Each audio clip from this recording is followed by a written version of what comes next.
बिस्मिल्लाहिर्रहमानिर्रहीम अल्हम्दुलिल्लाहि रब्बिल आलमीन वल आक़िबतु लिल मुत्तक़ीन वस्सलातु वस्सलामु अला सय्यिदिल अंबिया वल मुरसलीन अम्मा बादु फ़ाऊज़ु बिल्लाहि मिनश शैतानिर रजीम बिस्मिल्लाहिर्रहमानिर्रहीम अल्लाहुम्मा सल्लि अला मुहम्मदिन नबिय्यिल उम्मी व अला आलिहि वसल्लम तस्लीमा।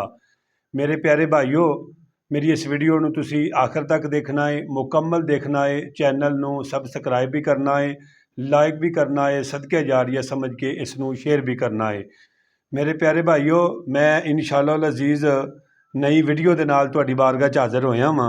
अल्लाह खालके कायनात की बारगाह के अंदर दुआ है अल्लाह पाक मैनू और तुहानू हक ते चलन दी और हक नू मनन दी तौफीक अता फरमाए।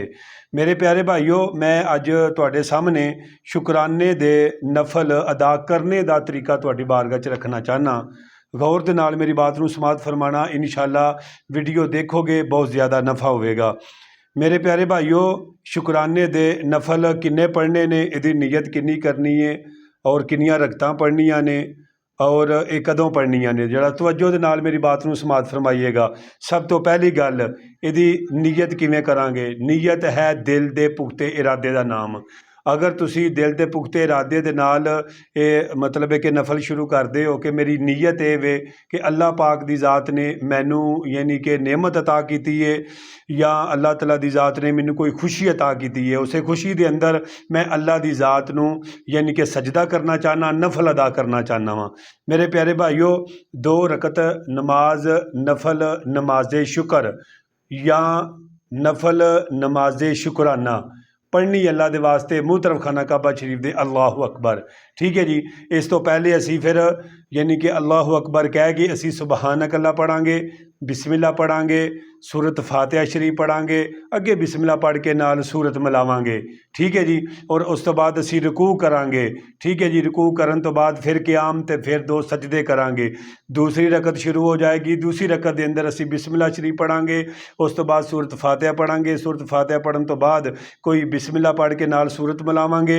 अत्ता 2 सजदे करके रकू करके 2 सजदे करके अत्ताहियात बैठ जावांगे। अत्ताहियात मुकम्मल पढ़ांगे, दरूद इब्राहिमी पढ़ांगे, दुआए मासूरा पढ़ांगे, दाई साइड ते सलाम फेरांगे, बाई साइड ते सलाम फेरांगे।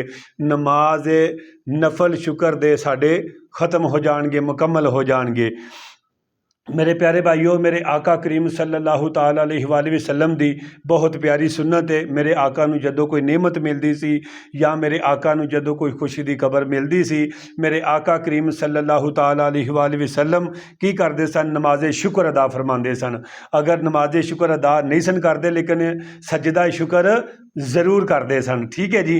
इन्हां दोनों विचों एक अमल मेरे आका ज़रूर अदा करते सन। मेरे प्यारे भाईओ, मैं तुहानू दस चढ़िया कि इह नफलों किस तरीके दे नाल असी अदा करांगे। मेरे प्यारे भाईओ, इहदियां कम से कम 2 रकतां ने। अगर कोई ज़्यादा पढ़ना चाहे तो पढ़ सकता है। जितनी अल्लाह पाक नू तौफीक दी है उहदे मुताबिक वो नफल पढ़ सकता है।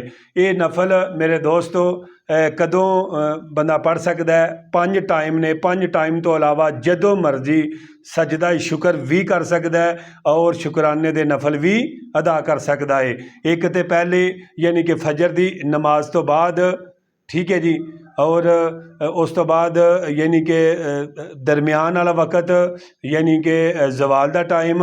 ठीक है जी। उस तो बाद गुरूब आफ्ताब तो पहले 10-15 मिनट या 20 मिनट जो टाइम होंदा है।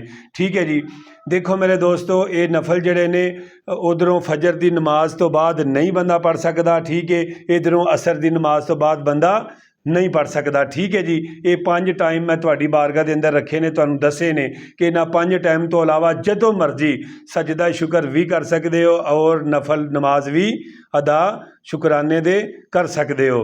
मेरे प्यारे भाईओ, फ़िक़्ह हनफिया के नज़दीक बावज़ू होना ज़रूरी है। चाहे सजदा तलावत करना होवे फिर भी, तो चाहे सजदा शुक्र करना होवे यानी कि फिर भी।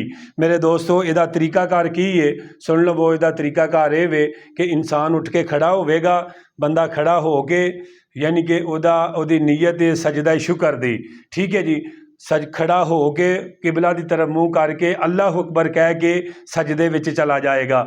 ਔਰ ਫਿਰ ਉਸ ਤੋਂ ਬਾਅਦ ਸੁਬਹਾਨ ਰੱਬੀਅਲ ਆਲਾ, ਸੁਬਹਾਨ ਰੱਬੀਅਲ ਆਲਾ, ਸੁਬਹਾਨ ਰੱਬੀਅਲ ਆਲਾ ਯਾਨੀ ਕਿ 3 ਤਸਬੀਹਾਂ ਪੜ੍ਹੇਗਾ। ਫਿਰ ਅੱਲਾਹੁ ਅਕਬਰ ਕਹਿੰਦਾ ਹੋਇਆ ਉੱਠ ਕੇ ਖੜਾ ਹੋ ਜਾਏਗਾ। ਇਹ ਵੇ ਤਰੀਕਾਕਾਰ ਸਜਦਾ ਸ਼ੁਕਰ ਦਾ। ਮੇਰੇ ਪਿਆਰੇ ਭਾਈਓ, ਇਹ ਵੇ ਤਰੀਕਾਕਾਰ ਸਜਦਾ ਸ਼ੁਕਰ ਦਾ। ਔਰ ਉਸ ਤੋਂ ਬਾਅਦ ਮੇਰੇ ਦੋਸਤੋ, ਅਗਰ ਦਿਲ ਮੰਨੇ ਨਬੀ अलैहिस्सलातु वस्सलाम ਉੱਤੇ ਦਰੂਦੋ ਸਲਾਮ ਪੜੋ। ਦਰੂਦੋ ਸਲਾਮ ਪੜ੍ਹ ਕੇ ਹੱਥ ਚੁੱਕ ਕੇ ਅੱਲਾ ਦੀ ਬਾਰਗਾਹ ਦੇ ਅੰਦਰ ਦੁਆ ਕਰੋ। ਇਨਸ਼ਾਅੱਲਾ ਜਿਹੜੀ ਦੁਆ ਤੁਸੀਂ ਕਰੋਗੇ ਅੱਲਾ ਪਾਕ ਤੁਹਾਡੀ ਜਾਇਜ਼ ਦੁਆ ਨੂੰ ਆਪਣੀ ਬਾਰਗਾਹ ਦੇ ਕੁਦਸ ਦੇ ਅੰਦਰ ਕਬੂਲ ਫਰਮਾਏਗਾ। ਦੋਸਤੋ, ਇਹ ਸੀ ਤਰੀਕਾ ਸ਼ੁਕਰਾਨੇ ਦੇ ਨਫਲਾਂ ਦਾ। ਔਰ ਮੇਰੇ ਪਿਆਰੇ ਭਾਈਓ, ਇਹ ਇਬਾਦਤ ਜਿਹੜੀ ਹੈ ਅੱਲਾਹ ਤਬਾਰਕ व तआला ਨੂੰ ਬੜੀ ਪਿਆਰੀ ਹੈ। ਮੇਰੇ ਦੋਸਤੋ, ਜਿਹੜਾ ਬੰਦਾ ਵੀ ਇਹ ਨਫਲ ਅਦਾ ਕਰੇਗਾ ਇਨਸ਼ਾਅੱਲਾ ਅੱਲਾਹ ਪਾਕ ਮਜ਼ੀਦ ਉਸ ਨੂੰ ਖੁਸ਼ੀਆਂ ਅਤਾ ਫਰਮਾਏਗਾ, ਮਜ਼ੀਦ ਖੁਸ਼ੀਆਂ ਅਤਾ ਫਰਮਾਏਗਾ। ਮੇਰੇ ਦੋਸਤੋ, ਖੁਸ਼ ਨਸੀਬ ਲੋਕ ਨੇ ਜਿਹੜੇ ਅੱਲਾਹ ਦੇ ਹੁਕਮ ਨੂੰ ਵੀ ਪੂਰਾ ਕਰਦੇ ਨੇ, ਮਦੀਨੇ ਵਾਲੇ ਮੁਸਤਫਾ अलैहिस्सलातु वस्सलाम ਦੀ ਸੁਨਨਤ ਨੂੰ ਵੀ ਅਦਾ ਕਰਦੇ ਨੇ। ਮੇਰੇ ਦੋਸਤੋ, ਇਸ ਦਾ ਬਹੁਤ ਸਾਰਾ ਅਜਰ ਹੈ, ਇਹਨੂੰ ਅਦਾ ਕਰਨਾ ਚਾਹੀਦਾ।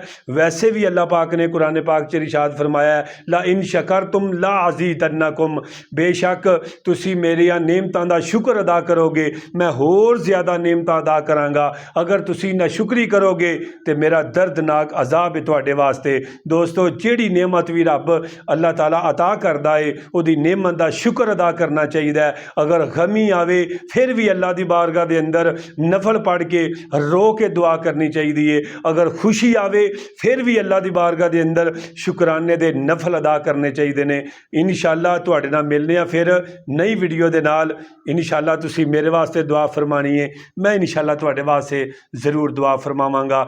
ਅੱਲਾਹ ਪਾਕ ਤੁਹਾਡੀ ਹਰ ਦੁਆ, ਨੇਕ ਜਾਇਜ਼ ਦੁਆ ਨੂੰ ਅੱਲਾਹ ਪਾਕ ਕਬੂਲ ਫਰਮਾਏ। ਅੱਲਾਹ ਤਾਲਾ ਤੁਹਾਡਾ ਔਰ ਮੇਰਾ ਹਾਮੀ व नासिर हो। अस्सलामु अलैकुम व रहमतुल्लाहि व बरकातुहू व मग़फ़िरतुहू।